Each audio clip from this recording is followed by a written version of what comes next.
el Gobierno de Navarra como el resto de la ciudadanía. Yo entiendo que la mayoría, habrá gente que no le genere ninguna preocupación que pueda ocurrir. Supongo que hay una parte de la población a la que no le importa nada lo que ocurra mañana en el Parlamento de Navarra, pero hay una buena parte de la población a la que sí.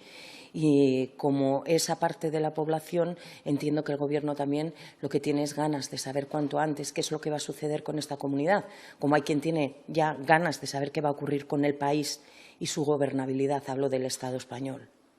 Bueno, cuanto antes se sepan este tipo de cosas, cuanto antes se resuelvan todas las ecuaciones y se aclaren todas las incógnitas, pues mejor para todas y para todos, para no estar en un impasse, para que en funciones esté el menor tiempo posible, porque es verdad que en funciones hay cosas que no se pueden hacer y eso lastra la labor de un ejecutivo. Lo hemos denunciado desde aquí a lo largo de toda la legislatura, ya que son 5, como hemos dicho en otras ocasiones, los gobiernos de España que hemos conocido, y eso lastra. Por lo tanto, cuanto antes se pueda dibujar ya con claridad cuál va a ser el futuro para Navarra, mucho mejor para todas y para todos.